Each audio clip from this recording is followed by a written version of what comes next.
योगी ने कैसे मामला टाइट किया कि संभल में जुमे की नमाज के बाद परिंदा भी पर न मार पाया। हिंदू पक्ष या मुस्लिम पक्ष, सुप्रीम कोर्ट पहुंचा संभल का मामला तो झटका लगा किसको? और एक मैप और ऐसी ग्राउंड रिपोर्ट जो संभल का पूरा सच खोलकर रख देगी। अब उसका चैप्टर।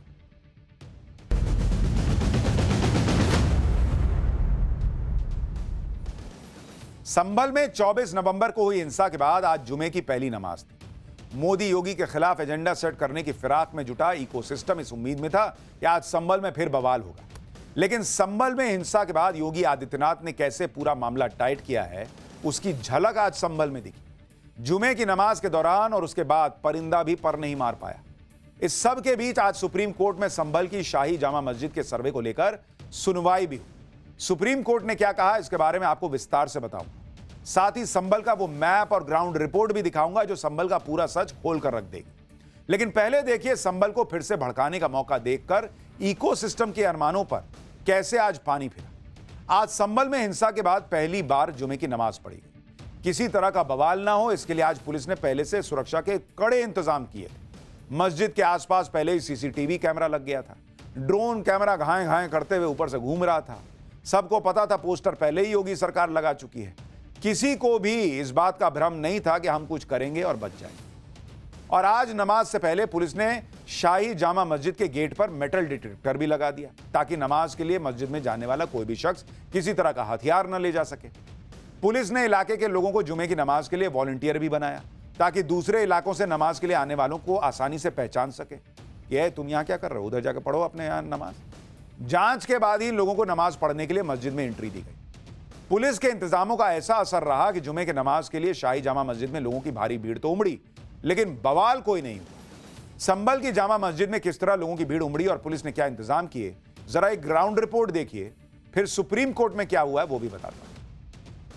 इस वक्त हम संभल की शाही जामा मस्जिद के ठीक बाहर सीढ़ियों पर मौजूद हैं। जुमे की नमाज इस वक्त समाप्त हो चुकी है और लोग इस वक्त बाहर निकल रहे हैं। बड़ी संख्या में यहाँ पर नमाजी पहुंचे हुए थे और देखिए अब एक एक करके लोग निकल रहे हैं और इंतजामात में बाकायदा जो मस्जिद कमेटी के लोग हैं, जो वॉलंटियर्स हैं, वो लगे हुए हैं। प्रशासन ने, मंडल प्रशासन ने, जिला प्रशासन ने राहत की सांस जरूर ली होगी जब जुमे की नमाज शांतिपूर्वक यहाँ पर अदा हो गई। अधिकतर नमाजी अब यहाँ से निकलकर अपने अपने घरों की ओर जा चुके हैं।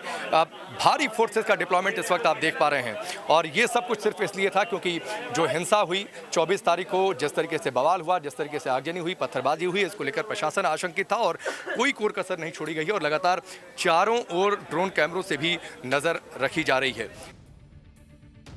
संभल में जुमे की नमाज के बीच आज शाही जामा मस्जिद के सर्वे को लेकर सुप्रीम कोर्ट में सुनवाई भी हुई। संभल की जामा मस्जिद की तरफ से सुप्रीम कोर्ट में एक याचिका लगाई जिसमें मस्जिद के सर्वे वाले ट्रायल कोर्ट के फैसले को चुनौती दी। सुप्रीम कोर्ट में आज सीजेआई की अध्यक्षता वाली बेंच ने मामले पर सुनवाई तो की, लेकिन याचिकाकर्ता से यह सवाल भी पूछा कि वो सुप्रीम कोर्ट से पहले हाई कोर्ट क्यों नहीं गए। सुप्रीम कोर्ट ने मुस्लिम पक्ष को हाई कोर्ट जाने के लिए कहा और ट्रायल कोर्ट को भी निर्देश दिया कि जब तक यह मामला हाई कोर्ट नहीं पहुंचता तब तक फैसला न सुनाया जाए। मामले की सुनवाई करते हुए सुप्रीम कोर्ट ने निर्देश दिया कि मुस्लिम पक्ष की याचिका फाइल होते ही हाईकोर्ट उस पर 3 दिन के अंदर सुनवाई सुनिश्चित करे। हाईकोर्ट में सुनवाई और हाईकोर्ट के निर्देश के बिना इस मामले में फिलहाल कोई कार्रवाई न हो। आगे सुप्रीम कोर्ट ने कहा कि ट्रायल कोर्ट 8 जनवरी तक इस मामले में कोई फैसला नहीं सुनाएगा।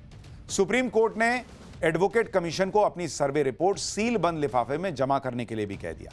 इसके साथ ही सुप्रीम कोर्ट ने यूपी सरकार को संभल में शांति व्यवस्था बनाने के भी निर्देश दिए और कहा कि दोनों समुदायों के बीच बातचीत के लिए पीस कमेटी का भी गठन किया जाए। आज हुई सुनवाई के दौरान सुप्रीम कोर्ट ने यह भी साफ कर दिया कि मामले में क्या सही है और क्या गलत, उस पर कोर्ट अभी नहीं देख रहा, इसे पेंडिंग रखा जाएगा। इस मामले में आगे की सुनवाई के लिए सुप्रीम कोर्ट ने 6 जनवरी की तारीख तय की है।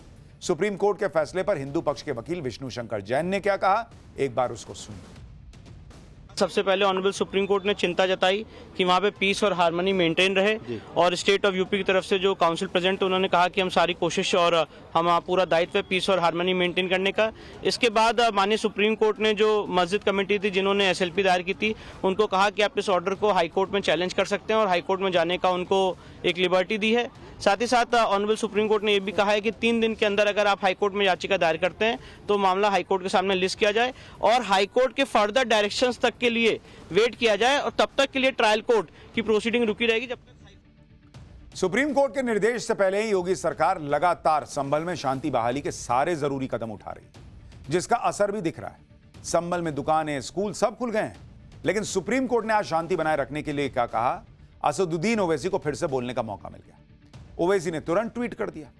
एएसजी को एड्रेस करते हुए माननीय सीजेआई की मौखिक टिप्पणियां गौर करने लायक और कानून के शासन को और मजबूत बनाती हैं। सीजेआई ने कहा प्रशासन को न्यूट्रल रहना चाहिए, शांति और सद्भाव बनाए रखना होगा। हम नहीं चाहते कि कुछ भी हो, प्रशासन न्यूट्रल रहना चाहिए और प्रशासन को यह सुनिश्चित करना होगा कि कुछ भी गलत ना हो।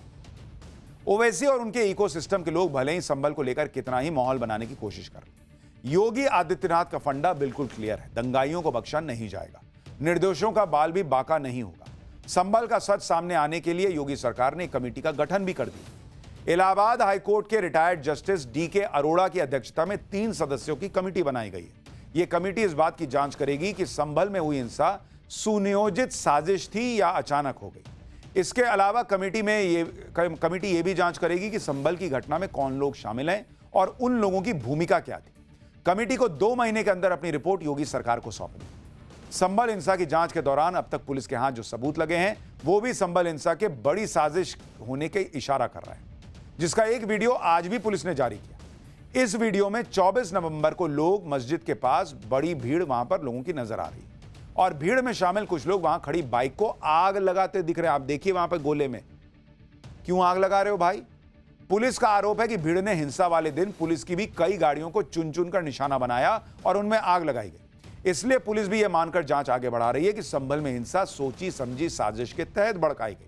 संभल में साजिश के एंगल पर हो रही जांच पर मुरादाबाद के पुलिस कमिश्नर को सुनिए, फिर आपको बताऊंगा योगी सरकार के हर फैसले पर सवाल उठाने वाले इकोसिस्टम ने संभल हिंसा की न्यायिक जांच के लिए बनाए गए आयोग पर क्या कहा। देखिए, अभी तक तो जो समझ में आ रहा है उसमें निश्चित रूप से साजिश का हिस्सा है, ये प्लानिंग के तहत किया गया, अन्यथा अचानक से इतनी सारी भीड़ को इकट्ठा किया जाना संभव नहीं था। इसमें कौन कौन लोग से इन्वॉल्व हैं इन सभी की पड़ताल की जा रही है। इसमें इंटरमीडिएटरी भी जो प्लानिंग करने वाले हैं हो सकते हैं, उनकी भी हम जांच कर रहे हैं। जिन लोगों ने ये इस पूरी घटना में जिनकी इन्वॉल्वमेंट रही उन सब को चिन्हित किया जा रहा है। 300 से ज़्यादा लोगों को अभी तक हम आइडेंटिफाई। संभल में शाही जामा मस्जिद का सर्वे होगा या नहीं यह अब इलाहाबाद हाईकोर्ट को तय करना है, लेकिन पूरे विवाद के बीच 28 नवंबर यानी कल चंदौसी कोर्ट में एएसआई ने एक एफिडेविट जमा किया है जिसमें दावा किया गया है कि संभल में मस्जिद बनाने के लिए वहां पहले से मौजूद स्ट्रक्चर में छेड़छाड़ की गई। इस हलफनामे में साफ साफ लिखा है कि इस इमारत को साल 1920 में ही संरक्षित स्मारक घोषित कर दिया गया था। जून 2024 में वहां एएसआई ने निरीक्षण किया। एएसआई को निरीक्षण करने के लिए जिला प्रशासन की मदद लेनी पड़ी क्योंकि मस्जिद कमेटी रोक रही थी। एफिडेविट के साथ इसी साल जून में हुए एएसआई के सर्वे की निरीक्षण रिपोर्ट भी अटैच की गई है। एएसआई की इस रिपोर्ट में लिखा है कि मस्जिद के मुख्य द्वार से बाईं तरफ पुराना कुआं देखा गया जो कि अब ढक दिया गया है। इस कुएं का जिक्र एएसआई के लिए काम कर चुके ए फ्यूरर की किताब the monumental antiquities and inscriptions in the northern western provinces and Oudh के पेज नंबर 10 पर मिलता है। एएसआई की रिपोर्ट बता रही है कि मस्जिद की सीढ़ी के दोनों तरफ स्टील की रेलिंग लगी है। इस अवैध रेलिंग के खिलाफ एफआईआर दर्ज हुई है और इसे हटाने का आदेश भी दिया गया है। संभल में इस तरह के तमाम सबूत हैं और इन्हीं सबूतों को लेकर हिंदू पक्ष कोर्ट गया है। पाठशाला में आपको संभल में श्री हरि मंदिर से जुड़े इतिहास के बारे में पहले ही बता चुके हैं। आज संभल का करीब 1000 साल पुराना वो नक्शा भी देखिए जिसके जरिए यह दावा किया जा रहा है कि संभल में जिस जगह पर आज मस्जिद है वहां सैकड़ों साल पहले से श्री हरि मंदिर था। इस नक्शे के सेंटर में हरि मंदिर नजर आ रहा है। हरि मंदिर के सामने हवन कुंड भी दिखाया गया। आप देखिए बीच में बिल्कुल जो आपको जगह दिख रही है वहां श्री हरि मंदिर ऊपर लिखा हुआ है, जबकि हरि मंदिर की बाईं तरफ कल्की मंदिर दिखाया गया है। नक्शे में हरि मंदिर के आसपास 19 कुएं भी दिखाए गए। दावा किया जा रहा है कि संभल के इस नक्शे का जिक्र स्कंद पुराण तक में मिलता है। सोशल मीडिया पर संभल में हिंदू मंदिर के सबूत दिखाने वाला यह ऐतिहासिक नक्शा सोशल मीडिया पर खूब वायरल हो रहा है, इसलिए हमारी टीम इस नक्शे की पड़ताल के लिए ग्राउंड जीरो पर पहुंची। संभल में कल्की मंदिर के पुजारी पंडित महेंद्र शर्मा ने भी दावा किया कि इस नक्शे का जिक्र स्कंद पुराण में है। सुनिए वहां से रिपोर्ट। देखिए ये बीच में जो है ये इसको हरि मंदिर लिखा हुआ है इसमें, तो जैसे इसमें लिखा है हम वही मानते हैं कि ये हरि मंदिर है। अब आज क्या है ये एक अलग बात है, लेकिन ये मतलब शाही जामा मस्जिद वही है हरि मंदिर। हाँ, ये हरि मंदिर है और इसका एक परकोटा बना हुआ है। इस परकोटे के अंदर ही ये कल्की मंदिर बना हुआ है और इस परकोटे में जो बसावट है वो मोहल्ला कोट पूर्वी और कोट पश्चिमी कहलाता है। देखिए ये कूप है, ये कूप है, इसके यहाँ पे कूप है। ये चबूतरा वाला। हाँ, तो ये चबूतरे वाला होगा। अब ये सारी बातें अदालत के सामने होंगी और वहां से क्या फैसला आएगा इस पर हमारी नजर।